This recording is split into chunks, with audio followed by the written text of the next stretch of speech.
Fala rapaziada, saudações vascaínas, vamos que vamos. Para mais um vídeo, você está no Fala Gigante, o segundo vídeo desta terça-feira e é claro, com muitas informações importantes para você, torcedor vascaíno. Iremos falar sobre Vasco e River Plate, vamos falar também sobre o assunto importante, Léo Naldi, volante que hoje veste a camisa da Ponte Preta e é um dos grandes alvos do Vasco no mercado do futebol. Além disso, falar também sobre Flamengo, pois parece que é brincadeira. Você já viu um síndico querer mandar no prédio? É difícil disso acontecer, né? Mas no caso do Maracanã, a gente está vendo isso. E é claro, vamos falar sobre essa situação que chateia todos os torcedores vascaínos através de palavras do presidente do Flamengo, Rodolfo Landim.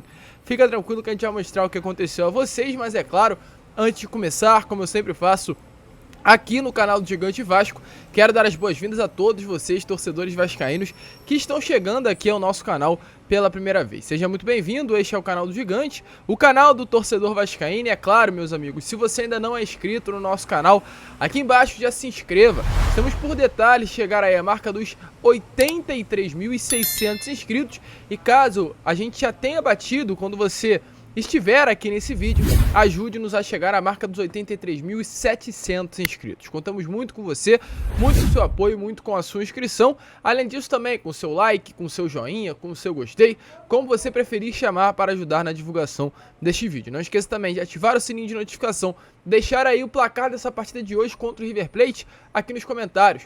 Quanto você acha que será Vasco e River? Deixa aqui embaixo a sua opinião. Tranquilo, rapaziada? Mas vambora, né? Sem muita enrolação, falar logo de Vasco e rapidamente passar aqui por Vasco e River Plate, pois hoje às 9h30 da noite teremos Vasco e River se enfrentando pela primeira partida, pelo primeiro amistoso do PixBet Florida Tour, como está sendo chamada esta pré-temporada, que foi bancada inclusive pelo patrocinador master do Gigante da Colina. Pelos últimos treinamentos que foram vistos lá nos Estados Unidos, o Vasco deve ir a campo hoje com o Alexander de titular. O Ivan é o titular do Vasco em 2023, porém ainda precisa se recondicionar fisicamente. E a expectativa é que nessa primeira partida ele fique de fora, mas já no segundo jogo, no próximo sábado, contra o Inter Miami, o Ivan venha a ser o titular do Gol Cruz Maltino. Ou seja, Alexander, Pumita Rodrigues, Anderson Conceição, Léo Pelé e Lucas Piton formam o sistema defensivo. À frente deles, Zé Gabriel, Figueiredo e Nenê. Outra situação também semelhante à do Ivan é o Jair. O Jair, de fato, também é o titular do Vasco para o meio-campo em 2023. Titular absoluto, um jogador incontestável, porém não vinha treinando com o elenco e não havia participado também dos amistosos que o Vasco havia fazendo no CT Moacir Barbosa. E pela necessidade de se adequar ainda ao estilo de jogo do Maurício Barbieri, o problema dele nem é tanto a parte física, pois ele vinha treinando normalmente no Atlético Mineiro. Ele deve ficar de fora dessa partida, mas a expectativa é que já no próximo sábado também ele venha a ser o titular do meio-campo Cruz Maltino. No ataque, Orediano, Gabriel Peck e Pedro Raul. E aí você pode perguntar, Lucas, mas o Orediano também não havia sido titular do Vasco nos últimos amistosos no CT Moacir Barbosa.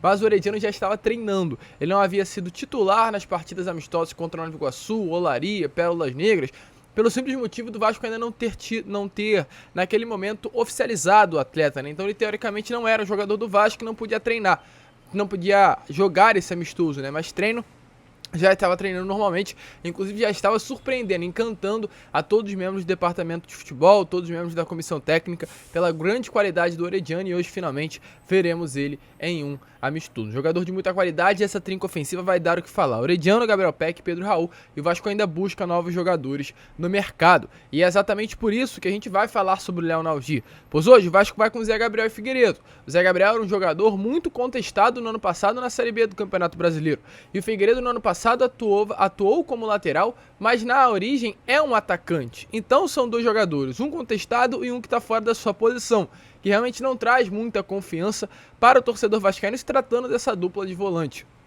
E é claro, o Vasco precisa contratar jogadores para essa posição. Vim falando com vocês no Acorda Vascão e venho repetindo também em vários outros vídeos. O Vasco ainda vai contratar, o Vasco tem prioridade no mercado, para a zaga, para o ataque, sendo volante, sendo camisa 10, o Vasco vai forte ao mercado buscar novas contratações. E foi como o próprio Paulo Brax falou numa entrevista que deu ontem ao GE. O Vasco hoje vai trabalhar de uma maneira diferente no mercado. O Vasco hoje vai atrás de jogador que tem o perfil do Vasco da Gama e jogador que precisa ser contratado. O Vasco hoje vai dar muitos nãos ao mercado, já que tem jogadores sendo oferecidos e alguns sims. Sims esses para jogadores que de fato interessem hoje ao sistema que o Vasco vai jogar em 2023. Ou seja, o Vasco ainda precisa de reforços. O Paulo Brax confirmou que até abril terá pelo menos 90% do elenco fechado. Ou seja, nesse momento o elenco ainda não está fechado. Essa é a grande realidade que o Paulo Brax trouxe ontem na entrevista coletiva. A expectativa é que 3 a 4 jogadores ainda cheguem aí até o final do campeonato carioca. E diante disso, o Vasco vai até o mercado. Está inclusive forte no mercado na busca por um volante. Esse volante é o Léo Naldi. E diferente do que eu vinha fazendo nos meus últimos vídeos, nesse vídeo agora, nesse Fala Gigante, eu vou trazer dados do Léo Naldi para vocês entenderem quem é esse jogador que eu falo. O Léo Naldi tem 21 anos, tem 33 jogos pela Ponte Preta nesse último Campeonato Brasileiro, ou seja, dos 38 jogos que a Ponte disputou, o Léo Naldi esteve presente em 33, só para vocês terem noção da importância que esse volante tem para o sistema realmente montado pela Ponte Preta. Tem um gol marcado, tem 4 assistências dadas, 26 chutes, sendo 9 no gol, ou seja, uma porcentagem muito boa de acerto nos seus chutes, 28 passes decisivos, 147 bolas recuperadas, 62 desarmes, uma média de 2 desarmes aí praticamente a cada partida e apenas 58 faltas, né, sofridas. Mas o que mais impressiona é que, como eu vinha falando com vocês nos meus últimos vídeos, eu entrei em contato com o Lucas Rossafá. Para quem não conhece, o Lucas Rossafá é o setorista da Ponte Preta e do Guarani de Campinas, São Paulo. E eu perguntei pra ele, né, eu venho falando muito isso nos meus últimos vídeos e volto a repetir agora caso você ainda não tenha ouvido. Eu perguntei ao Lucas Rossafá: Lucas, o porquê o Vasco tá tão interessado no Léo Naldi e a Ponte Preta tá fazendo tão jogo duro para liberar esse jogador? Esse jogador é de fato bom? Ele é importante para a Ponte? Ele me respondeu: olha só, o Léo Naldi é ele e mais 10 na Ponte Preta. Ele é essencial para a Ponte. Ele foi essencial no ano passado e será essencial nesse ano. Foi isso que o Lucas me respondeu.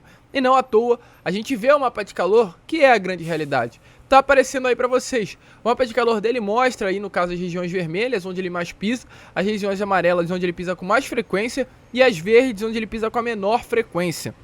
A vermelha, de fato, mostra o setor de meio campo ali, em volta ao círculo central, porém as regiões amarelas, onde ele pisa frequentemente também durante o campo, mostra ali, né, todas as regiões do gramado o Léo Naldi está presente. Então ele é um volante que cria, ele é um volante que desarma, ele é um volante que ajuda na marcação, ele é um volante que compõe o meio campo de todas as maneiras possíveis.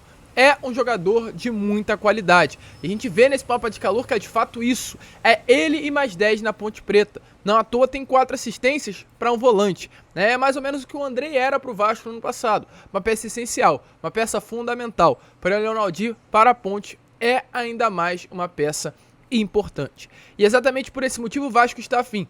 Anteontem trouxe informações que o Paulo Brax e o Maurício Barbieri vêm mantendo contato direto com o jogador. O próprio Barbieri já deixou bem claro o interesse em contar com o atleta inteiro, o jogador, nesta próxima temporada. Não à toa, o Vasco já ofereceu R$500 mil por empréstimo de 1 ano à Ponte Preta, logo recruzada essa primeira proposta, e uma nova deve surgir. Porém, antes de falar sobre essa nova proposta, é importante a gente falar sobre o Botafogo, meus amigos, pois o Botafogo também entrou nesse meio do caminho. Segundo informações do jornalista Lucas Pedrosa, nessa manhã de segunda-feira, o Botafogo hoje também negocia a contratação do Léo Naldi e, para surpresa de muitos, está à frente do Vasco da Gama, por já ter se mostrado disposto a comprar. A expectativa é que o Vasco ofereça uma proposta, mas ainda não ofereceu. A primeira proposta feita foi por empréstimo, então fica a dúvida: será que realmente vai chegar algo novo na mesa do Léo Naldi? Já o Botafogo sinalizou que algo novo, uma proposta de compra, deve aparecer nos próximos dias. E aí fica realmente a grande dúvida: qual será o desejo do atleta? Vestir a camisa do Vasco da Gama ou vestir a camisa do Botafogo? Fica aí esse receio do próprio Vasco da Gama, inclusive, em querer contar com o jogador, mas ver o rival, ver o Botafogo atravessar essa negociação. E volta a cravar, gente: hoje o Botafogo está mais quente na negociação pelo simples fato de ter sinalizado que quer comprar o Léo Naldi. Algo que favorece ao Vasco é esse contato, né, volto a repetir, entre o Maurício Barbieri e o volante, e principalmente a ótima relação que o Abel Braga tem com a diretoria da Ponte Preta. A gente trouxe a vocês ontem e volto a repetir hoje pela parte da manhã, né, no Acorda Vascão, perdão. E volto a repetir aqui: o Abel Braga trabalhou com o atual presidente da Ponte lá em 2006. O Abel era o técnico e o presidente da Ponte era o diretor de futebol.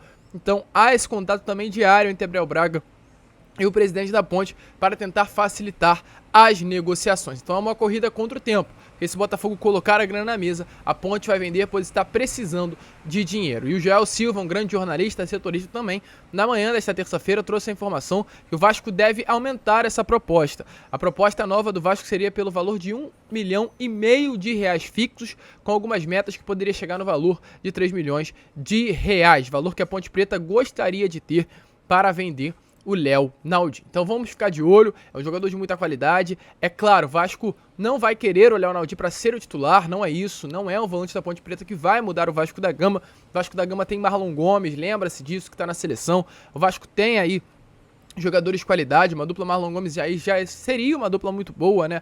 O Figueiredo também tá fazendo um papel muito bom de segundo volante, porém busca-se no Léo Naldin um possível sucessor do Andrés Santos, um atleta jovem que venha para ser reserva e ganhando espaço aos pouquinhos sem nenhum tipo de pressão. Então vamos ficar de olho, que é um jogador que interessa, é um jogador de qualidade, é um jogador que tá na mira do Vasco, é uma proposta que deve aparecer nos próximos dias. Tranquilo, rapaziada? Mas a gente vai ficar de olho aqui informando a vocês. E para finalizar o vídeo, falar sobre Maracanã, pois de fato é brincadeira o que acontece entre Maracanã e Flamengo. Tivemos aí ontem uma entrevista do Rodolfo Landim à TV Brasil. E é importante também, antes de a gente falar sobre essa entrevista, o que aconteceu há alguns meses atrás. Havia um processo de licitação do Maracanã, um processo aí para saber quem iria gerir o Maracanã nos próximos anos, e para que esse processo viesse a acontecer, havia uma reunião marcada, né, para que fossem lidos os contratos de Vasco, de Botafogo, de Flamengo e também de Fluminense. O contrato do Vasco, gente, era muito bom. Era um contrato com a Legends e a W Torre. A Legends é uma empresa aí que hoje está gerenciando estádios em volta do mundo todo, estádios aí de grandes do futebol mundial, o caso de Real Madrid, caso também de vários clubes da NBA, e a W Torre é uma empresa que gerencia a Allianz Arena do Palmeiras, gerencia lá na Alemanha o estádio do Bayern de Munique e vários outros estádios. São duas empresas gigantes que chegaram junto ao Vasco para impulsionar esse projeto de gerenciar o Maraca. Era um contrato, gente, praticamente recusável por parte daqueles que, no caso, são os donos aí do Maracanã, que é a Federação do Estado do Rio de Janeiro. O Flamengo, naquele momento, não tinha nada a entregar. E por esse motivo, sim, por esse motivo, a reunião para ler os contratos foi adiada. Sem nenhum motivo, sem nenhuma lógica, sem nenhuma razão e sem nenhum sentido, houve o adiamento dessa reunião. Para nós, torcedores vascaínos que estamos aqui, não estou culpando e falando mal de ninguém, o que dá a entender é que foi um adiamento para que o Flamengo tivesse tempo de preparar um novo contrato, para que, no mínimo, não houvesse nenhum tipo de contestação. Porque, gente, se fosse lido aquele contrato e fosse recusada a proposta do Vasco, alguma coisa estranha estaria acontecendo. E a reunião foi adiada. E ontem, o Rodolfo Landim deu essa entrevista. E você já viu, como eu falei pra vocês lá no início do vídeo, na introdução, síndico querendo vender apartamento do prédio, querendo falar quem entra e quem sai, mandar no prédio. Isso não existe, gente. Quem manda é o dono. Quem manda no apartamento é o dono do apartamento e ponto. Mas o Flamengo cisma com essa ideia de que o Maracanã é deles. E agora, deu a falar assim. Abre aspas, Rodolfo Landim, presidente deles. Também falei com o Textor sobre o Newton Santos. Podemos fazer um bem bolado no Rio para atender a todos. E é de fato a primeira vez que eu, Lucas, vejo alguém abrir a porta da casa dos outros. Porque o Maracanã não é do Flamengo. O Maracanã é de todo mundo, mas infelizmente para eles cismaram com essa ideia que o Maracanã é deles e que eles falam quem vai sair e quem vai entrar. E ainda sobre isso ele diz assim: estamos com o processo de licitação do Maracanã. A gente ver essa licitação e tomar conta, no caso Flamengo e Fluminense. O acordo que temos é de exclusividade com o Fluminense na administração do estádio. Outra coisa é quem vai jogar. Flamengo e Fluminense não tem estádio. Flamengo e Fluminense precisam do Maracanã, estádio que comporta as torcidas. Então, o Landim, mesmo diante desse primeiro diálogo que a gente mostrou a vocês, parece estar com um papo de reconciliação de fato com o Vasco da Gama. Diz que já tem conversado para permitir que o Vasco possa jogar no Maracanã, mas sempre priorizando também a qualidade do gramado. Vamos ficar de olho, ver o que vai acontecer, ver quais águas irão rolar aí embaixo dessa ponte, porque realmente é muito chata essa situação. O Flamengo segue achando que é dono do Maracanã e é aquilo. Eu nunca vi alguém abrir a porta da casa dos outros, mas é isso que o Flamengo tá querendo, abrir a porta do Maracanã, sendo que o próprio Maraca não é dele. Deixa a sua opinião aí nos comentários e até onde isso vai dar coloque aí embaixo. A gente vai ficar por aqui.